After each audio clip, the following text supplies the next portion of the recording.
Oh. Usually has me clap. Don't even know why.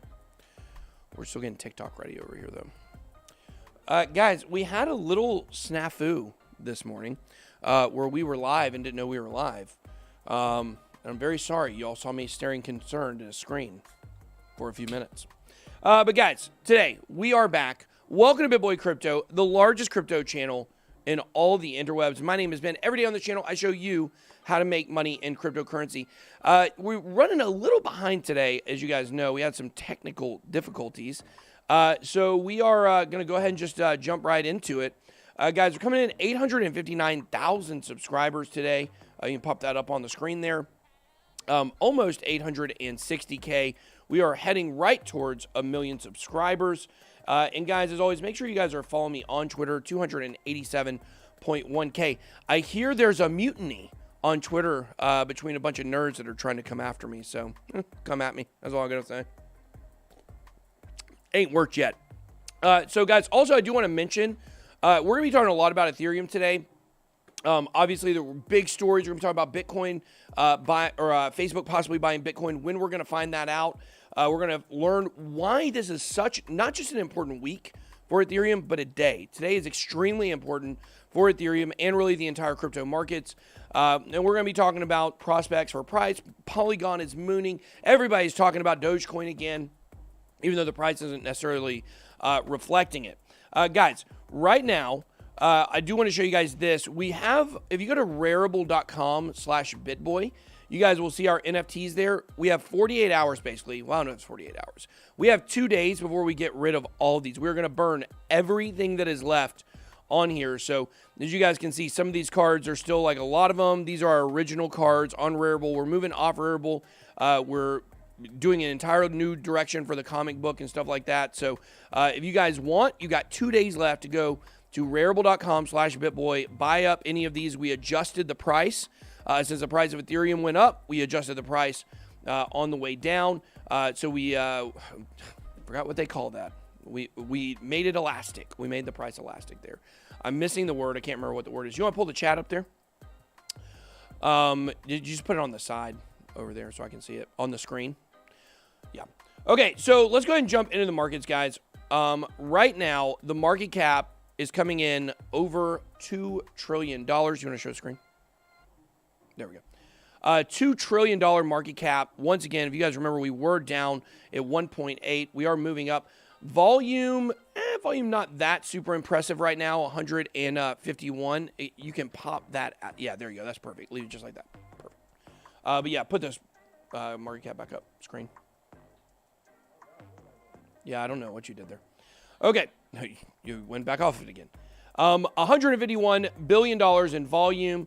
Bitcoin dominance, 49.2%. So we are now below 50% of Bitcoin dominance level. We will be talking about this much later or a little bit later in the show, why that's very important. Ethereum dominance, check this out, up to 15%. When we get to the Ethereum chart, we will check out that Ethereum to Bitcoin dominance chart. Okay, here we go, guys. Look at the biggest gainers of the day. Polygon, up 31%. Now, if you guys remember, I told you guys on Sunday, buy Polygon. Did I or did I not? You guys remember that video? It was either Saturday night or Sunday night. I can't remember. Maybe it was Saturday night. I told you guys, I'm looking at Ethereum coins. I am looking at Uniswap. I'm looking at Polygon. I'm looking at Aave. I'm looking at a lot of these projects that are related to the ecosystem of Ethereum. So then we have Phantom up. Now we can actually check this out. We can actually go to our coin stats, our portfolio for our $1,000 to $10,000 challenge here. Matt has said, did you get my email? I'm not sure. Maybe. Not sure. We are now at $1,500, so it's taking us a long time to get up this high. I don't know. We may get out of Phantom soon because it's up pretty considerably now. So I think this is almost the highest we've been in the challenge. We've really been lagging. This was taking $1,000, turning to $10,000. If you guys like Ethereum, make sure, by the way, to smash that like button. How many people are watching? Oh, you don't know how to see that? Okay, guys. How many? 1,300. All right, let's go ahead and smash the like button, guys. Let's go ahead and get those likes up. and see if we can get more people in the stream here. I know we started very late today. But okay, so let's head on back over here and look at the markets. We got Phantom, Anchor, Dogecoin crushing it today. Sushi Swap up 11% today. Monero up 11%. And look at Aave. I told you guys it is up 29% for the week. So we'll look at the biggest gainers of the week so far. We got Helium, Compound, Solana continuing to crush it. Phantom continuing to crush it. Uniswap. I mean, guys, Aave. I told you guys. It's funny. I told you guys Ethereum and these three other coins, and look, they're all in the top. It looks about like 12 gainers for the week. So something to definitely pay attention to. All right, let's head on over and check out the Bitcoin chart here before we get to some major Bitcoin news that could be breaking. I'm going to tell you exactly when it's going to be breaking. Somebody's saying their notifications didn't go off. That's probably why there isn't a lot of people in here. Crypto Face is in here. By the way, if you guys want to get access to Bybit, trading on Bybit, you guys head on over to bitboycrypto.com/deals. You can click the link here. You can sign up. I think I'm going to do a video on Femex maybe over this weekend. If you guys want a video on another leverage trading site, make sure you guys drop that down below in the chat. So I know you guys want to see that video. If you guys want to experiment with some other ones, other leverage trading sites, I'm open to showing you guys that. Femex is considered to be pretty much the second best one by most crypto enthusiasts. But I want to talk about, they said Crypto Face is in here. We have the market cipher indicator. We got 10% off code with the code BitSquad10. We also have, by the way, Crypto Face told me today, he's actually, if you use the 10% off code, you're going to get free access to his calls through Market Ciphers in the Discord, the Market Cipher Discord. He'll give you access to his personal calls on his personal trading strategy. So I did want to point that out. But let's look at Bitcoin. Right now, we're at $54,385. It seemed like we had a really strong push. This is on, let me go to the 4-hour chart here. We had a really strong push, obviously, after Sunday night. And it looks like things have now really kind of calmed down a little bit. And that's not great. We don't want that. We want to continue to see the momentum go up. But the good news is, let me get rid of that there. The good news is we haven't had anything to really push the price back down. So we really, and as I told you guys this before, we got to get above this line right here. So what is going to be the thing that's going to push us up? Well, I think we've got two things coming today. One we're going to talk about in a second, one a little bit later on, that could have a major, major, major impact on what we're seeing with Bitcoin right now. If you look at Market Cipher here, well, if I can get this to go away, I don't know what this is here. I don't know why it won't go away. I can show it, just keep showing it. That's fine. Okay, so you guys can see right here on Market Cipher, yesterday on the 4-hour chart, we did have this little red dot here, which seems to indicate the price is going down. But notice, is this momentum wave here has gone down? What's happened to the price? Really, it's went sideways during that whole time. Not really that big of a drop. So somebody says they heard there's a golden cross on the daily chart in Bitcoin's future. So, okay, well, that's something we're going to have to check out soon. Because, guys, we got to face facts. If Bitcoin isn't able to get above this line right here, then we're not going to be bullish. Like, we've got to restore the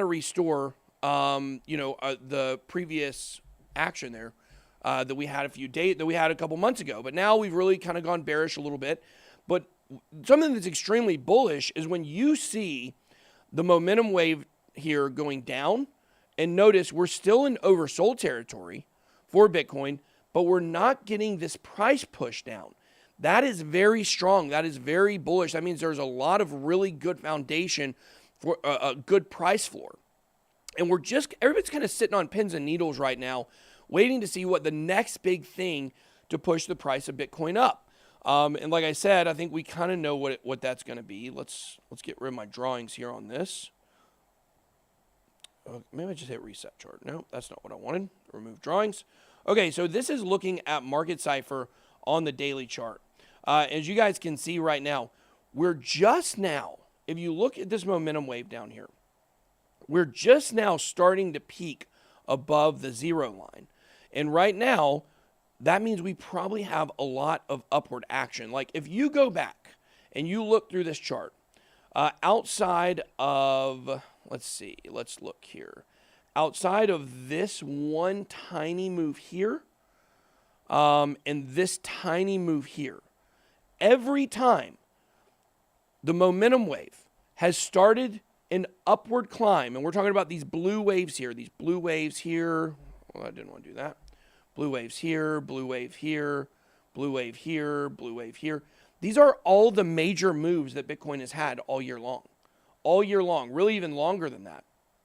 So what you're seeing is you are seeing right now the formation of the next major wave, most likely. If we were to count these waves all the way back to November, and we'll just get rid of this one because this was actually in October. Let's say starting in early October, we had this momentum wave, which you guys know led to the all-time high pretty much.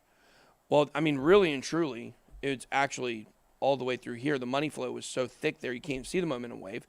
Followed by this one, followed by this one. Then you had the one drop, and then you had this, and then this was a fairly big move too. So out of the last 6 times, the momentum has gone upwards. All 6 of the big moves that we've had, only one of those times did it just barely peak above the line.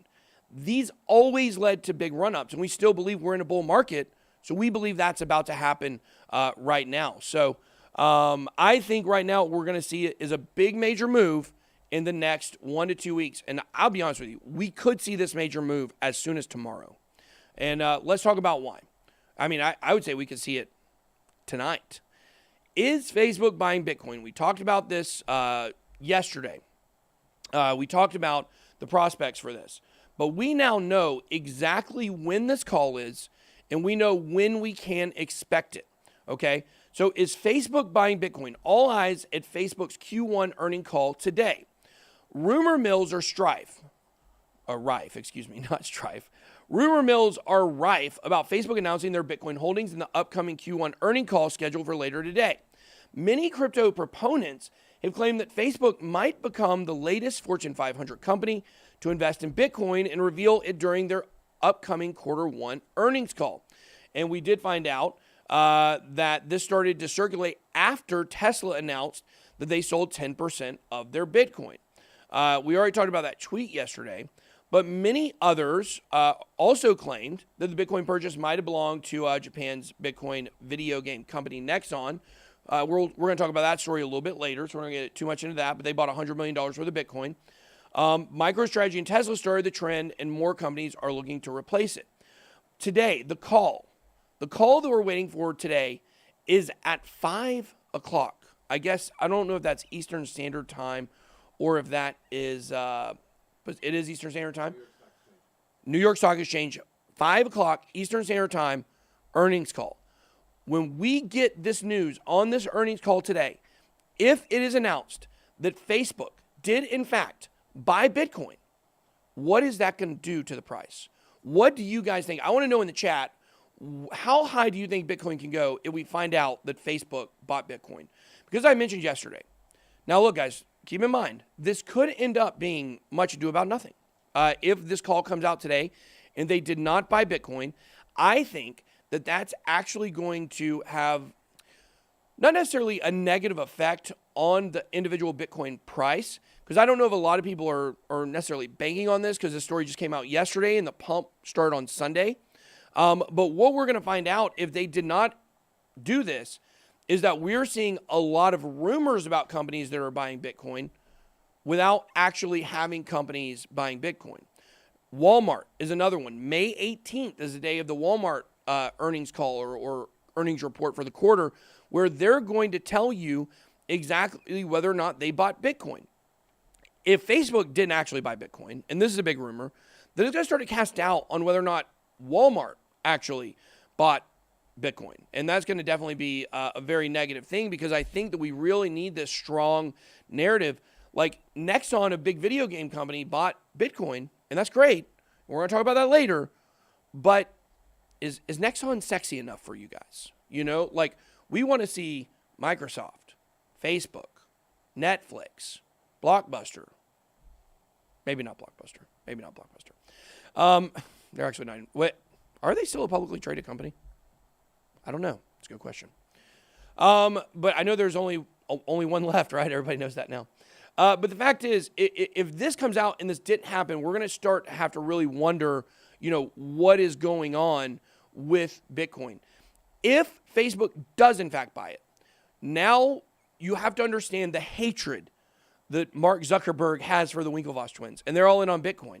So for him to give them some kind of credibility is like pulling teeth, of course. So for him to swallow his pride and to actually buy Bitcoin with Facebook's earnings, that's going to be really crazy. It's going to say a lot about what's going on with crypto right now. We're seeing so much adoption. And I don't know if they actually did buy it or not. But what I'll say is this. Why not? Like, if they didn't, why not? It's very obvious where all of this is going. So someone said Walmart, depending on the demographic, Walmart is also global under different names in other countries. Yes, exactly. Like Walmart of China is actually, I don't know if it's a subsidiary or affiliate, but it's like its own company. You guys know VeChain is partnered with Walmart of China. So, that is definitely true. I don't know. What are some other companies that you guys think are going to reveal that they bought Bitcoin? Because I think, I've got a sneaky suspicion, we're going to see, thank you for that. Someone says they love Ben. Thank you for that. I think we're going to see some surprise companies buy Facebook. Somebody said Facebook will buy Ethereum. That would be something, wouldn't it? That would be a wrinkle. If Facebook bought Ethereum, that really would be, Winklevoss twins got a lot of money in Ethereum too. So, but I think this is something we got to pay attention to. I can tell you this, if there is in fact a report that comes out at 5 o'clock today that they did buy Bitcoin, I'll probably come on and do a special video. Nice company shirt sucks. You don't like my company shirt? My editor Jasmine handmade this for me. I'll have you guys know.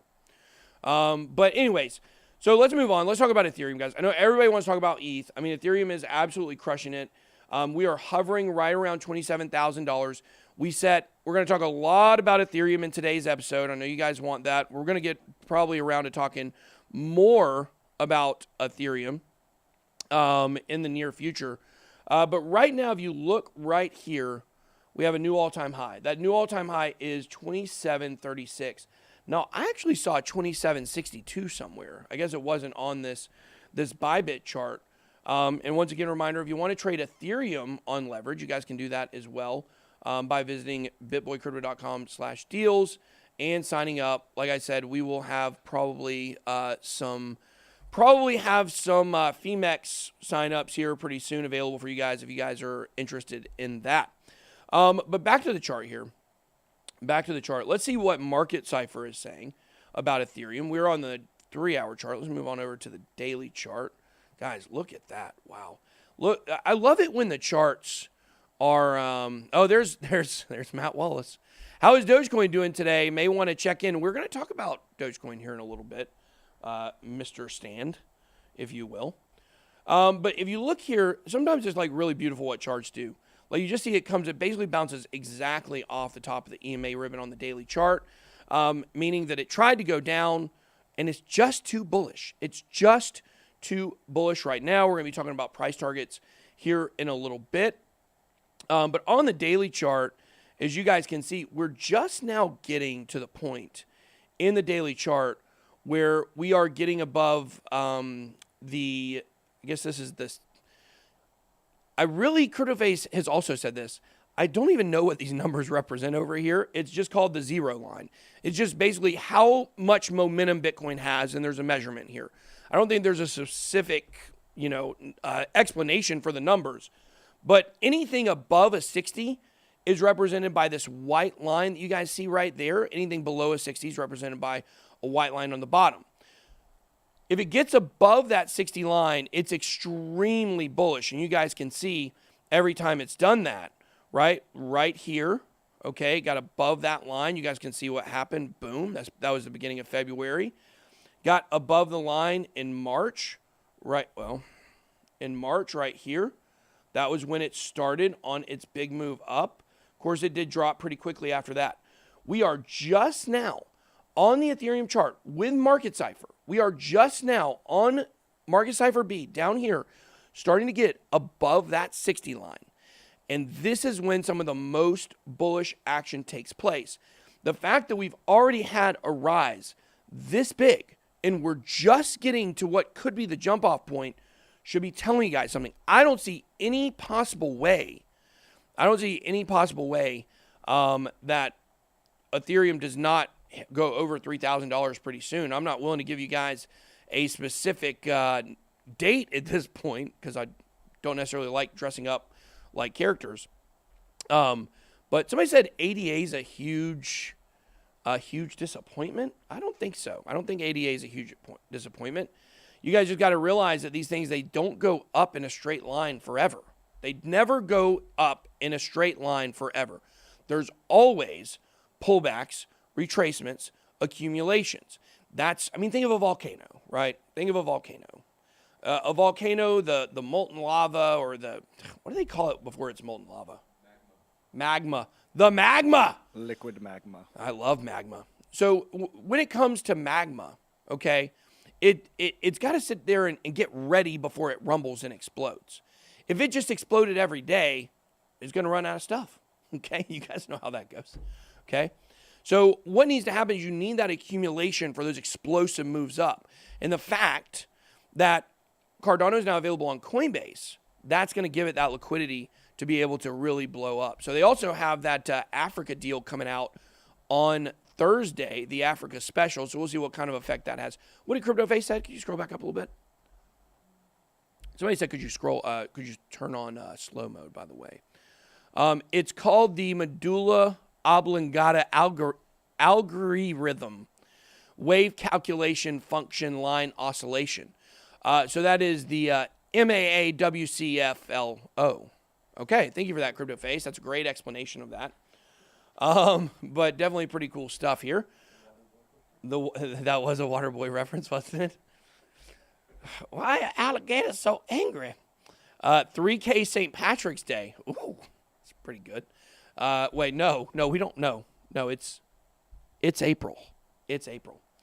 Okay, so let's move on. Let's talk about some stories around Ethereum. And this is a huge story, guys. This is not just huge for Ethereum, but this story spins it to be huge for Ethereum, but this is really huge for the overall market. And today is the day. So we're going to end up seeing an absolute explosion one way or another. So we're either going to see an explosion or what's the opposite of an explosion? Implosion. Thank you for that. I had like 7 people tell me. Okay, thanks guys. I gotta regather my thoughts now. That was rough. But we're either gonna see an explosion or an implosion. So what is this about? This will be an important week for Ethereum price and other digital currencies, which I want to get to calling them crypto assets. That's what I want to get. I want to just get rid of the word cryptocurrency and start calling them crypto assets because they're not all currencies. But anyways, that's because the Federal Reserve will start its meeting on Tuesday and deliver its decision on Wednesday. This will be a major catalyst because of the fact that the recent rally in digital currencies has been because of low interest rates by the Fed. So what is this decision that they're trying to make? The decision that they're trying to make is that, are they going to adjust the interest rates? Now, when you read that beginning part, it sounds kind of scary. Well, let's get into it a little bit. In case of a dovish Federal Reserve, we can expect the ETH price will keep rising. That means they're not going to do much. However, in case Powell hints at possible higher rates, we could see a major reversal. A hawkish Fed is a possibility. Furthermore, the other central banks, like the Bank of Canada and Norges Bank, where's Norges Bank? I guess maybe in Norges, have already turned hawkish, and a hawkish Fed is a good thing for the bank because it will be a sign of confidence on the country's economy. Now, if there's one thing that I absolutely hate, it's banks. You guys know that. So if it's good for banks, I hate it for sure. So let's get a little more into this here. This is Jerome Powell. I guess he's breathing in right there. Is that what he's doing? Is he breathing in? He's sucking wind. Guys, I don't see anybody within 6 feet of him. I'm just saying. All right. How many ways can you say? Did you guys see, by the way, that the CDC came out and said that you do not have to wear masks outside now if you're not within 6 feet of anyone? CDC said that. So, kind of weird. I don't know. We could be seeing this thing finally breaking loose altogether here. How many ways can you say holding pattern? Federal Reserve officials are expected to stay the course at the end of their 2-day policy meeting on Wednesday. So they had this 2-day meeting. Let me zoom that in a little bit. Okay. They had this 2-day meeting. They've been talking about stuff. But this is the important part in the story here. In the words of Fed Chairman Jerome Powell, the central bank is still not thinking about pulling back from its easy monetary policy stance, even though there are signs the economy is booming. Where is the economy booming at? California? You guys think that's the case? I don't know. I don't see it. I know who is booming. Boomers, aside from them. Target's booming. Amazon's booming. Home Depot's booming. Walmart's booming. All big box stores are booming. How are mom and pop shops doing? How are the 200,000 businesses that have been shut down? How are they doing? How about all the zombie companies that are out there staying alive just for the sake of getting more stimulus money? That train is going to be ending probably at the end of this year, and that will probably, be a sign of the end of the stock, real estate, and crypto bull markets, I think. I'm not a real estate bull market. You guys know what I'm saying, though. A lot of people think we are in a housing bubble. But anyways, guys, so here's the situation. This is what they're saying. And I don't know what time we're getting this. Oh, here it is right here. So this is big, guys. So very soon, Fed officials will release a policy statement at 2 p.m. Eastern, followed by a press conference by Jerome Powell at 2:30 EST. Here's a look at what they'll be watching for: optimism, inflation, pandemic risk, yada, yada, yada. We're just looking to see if they keep the risk staying the same. When are we switching to Red Bull? Never. Everything's booming when Ben's banging. Thank you for that super chat. That sounds super. But the fact is, today, this is going to be huge news for the overall market. But the article we're reading is talking about how specifically this will have a big effect on Ethereum. Why? Because Ethereum is so momentum-based. I don't know if you guys have figured that out yet or caught on to that. It's all about momentum when Ethereum is blasting off, as long as nothing drastic happens in the overall Bitcoin market or the overall crypto markets, Ethereum will just keep running, probably all the way to $3,000 or more. But if that doesn't happen, if the Fed comes out today and has a stunning reversal, then that's going to be bad for the overall market, and that's going to crush this Ethereum rally. But we're looking more, long term at Ethereum right now. Move on to the next one here. Valid takes more Ethereum upgrades to come after proof of stake. Buterin says, or some people call him Butterin. Nobody calls him Butterin, but I don't know. I kind of like to call him that. He butters my ETH toast, that's for sure. The Ethereum 2.0 network had its first major incident on Saturday. Vitalik projects many more upgrades in Ethereum's post-merge future. So this is a pulse check when a client goes down. The Ethereum 2.0 network had its first major incident on Saturday, April 24th. A bug was discovered in the software client Prism that prevented roughly 70% of validators on the network from producing blocks. Now, this is separate from what we saw with the EIP or with the Berlin hard fork that launched. That was, I think, near the middle of the month. They had a big problem as well. You guys could have seen maybe you weren't withdrawing on Coinbase or doing different stuff like that. If you couldn't withdraw on Coinbase, I think it was last week, it was due to the fact that after that hard fork, there was an issue with some of the nodes. This is on the ETH 2.0 network that's already up and running, but it's not fully taken over Ethereum yet. There are 4 main ETH 2.0 software clients: Prism, Tiku, Lighthouse, and Nimbus. In order to become a validator and earn rewards on the network, a user must download and run one of these software clients on his or her computer device. On Saturday, the ETH 2.0 software client Prism failed to properly ingest data from the Ethereum blockchain. As a result, caused all validators running the Prism client to miss out on block rewards. So here's the thing. we have this network, this validator network right now that is running for E2.0. People are already staking over there. It's having some problems. But the good thing is there are so many issues with the ETH network that this isn't going to solve the whole thing even when it does fully come out. And I told you guys this before. The important thing for Ethereum is just to stay ahead of the curve. And I've got to say, I've been super impressed with the Berlin hard fork and what it's done for the gas fees. The smaller traders are able to get up and they're able to trade again. And this is giving the Ethereum network a bigger boost. I told you guys this over and over and over again. And you guys have got to admit, at this point, I was right on this. The gas fees do not affect the price of Ethereum. The narrative that gas fees affect the price of Ethereum affects the price of Ethereum. It's all about the way, the narrative and the perspective that people have on it. So when we see these, it's kind of the same thing with E2.0 here. When we're seeing stories about how E2.0 isn't going flawless, people could turn that into a negative thing. But it's not negative. We're seeing the actual positive results of these Ethereum upgrades. But even after this is all done and we move over to E2.0, there will still be more upgrades to Ethereum down the road. So E2.0 is not a zero-sum game. It doesn't have to solve 100% of Ethereum's problems. And we just talked about this another day this week. I can't remember when. You can go back into that super chat, the other one. But we talked about this. It's not all about 100% grass-fed butyrene, ETH 4K plus doable in May. Yeah, absolutely. It is doable in May. Absolutely. A $4,000